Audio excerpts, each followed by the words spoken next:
Magandang buhay mga kababayan. Ito uli ang inyong lola, si Lola Madam. At alam niyo po ba na ang gusto ng Diyos na lumalang ng langit at lupa na maiahon ang ating bansa sa kahirapan. Opo, yan po yung gusto niya.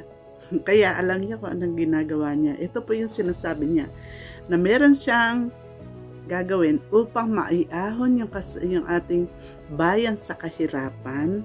At ang gagawin niya ay ito. Yan. Pero bago yung mga kababayan, kung hindi ko pa kayo subscriber, mag-subscribe na po kayo. At mag-follow sa YouTube at saka sa TikTok. Yan. Kasi ito po kaya ako nasabi yan. Kasi meron pong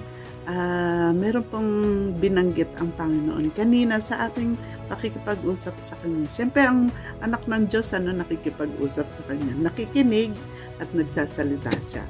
So, ito po isi-share ko sa inyo. Kasi sabi niya, anak, ikaw ay aking hinirang bilang tagapamagitan ng inyong bansa. Sabi niya gano'n, sa inyong bansa. Kaya sabi niya, huwag ka matatakot na magbuka na iyong bibig. Sabi niya gano'n. Upang mga sinasabi at pinapakita ko sa iyo, mag-iisang balita sa mga tao. Ayan. Huwag daw ako mangingiming sabihin ang mga sinabi niya sapagkat iyan ay mahalaga upang ang mga tao ay maghanda sa mga susunod pang mangyayari sa bansa. Marami na mga mangyayari pa sa bansa. Iyan kanina po ay mga alas 8 yan nung nakikinig ako sa Lord. And then afterwards, wala pang 2 hours after, ayan, lumindol na malakas sa Davao, no po? Yun, kaya marami pong mangyayari pang sakuna dahil po sa mga kalamidad na dadating sa ating bansa. Yan po, matagal na niya sinasabi. But anyway, yung kanina, sabi niya, anak, kinakailangan iyong sabihin, ako, ang Diyos na makapangyarihan sa lahat, na lumalang ng langit at lupa, sabi niya ganun, ay patuloy na gumagawa upang ang inyong bansa ay maiahon sa kahirapang dala ng, alam niyo kung ano yung nagdadala ng kahirapan sa atin, yung korupsyon, no po? Ayan, nakita natin, ano ba nangyayari sa DPWH?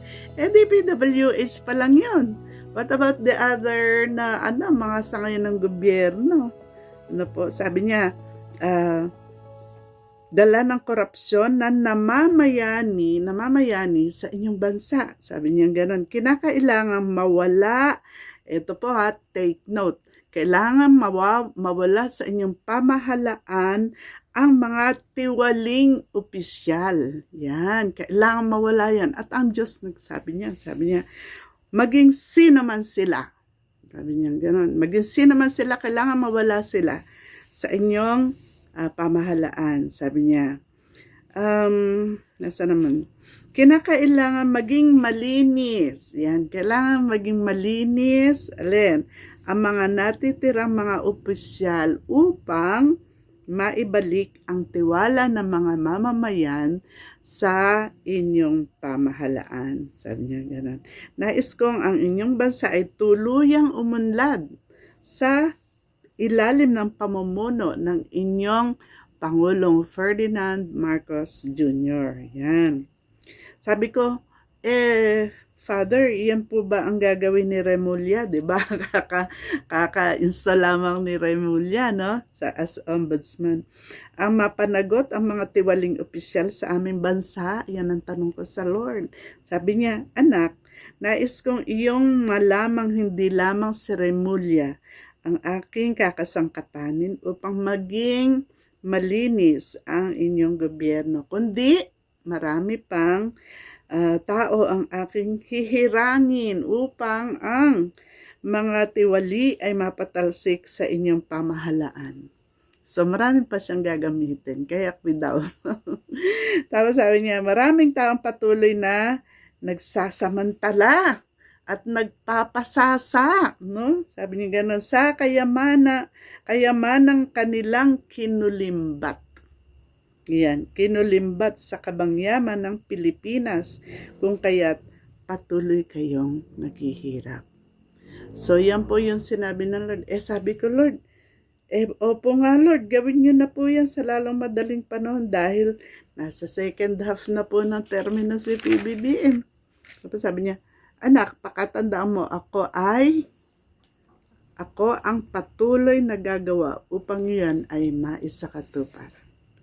Ayan, kaya mga kababayan, yan po yung tandaan natin, para sa ating minamahal na bansa. Na talagang maalis ang mga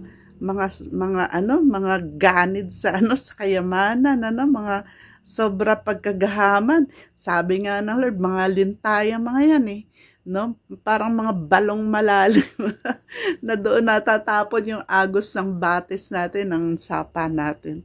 Yung pong kayamanan ng Pilipinas. Napupunta sa kanilang mga bulsa, mga kababayan.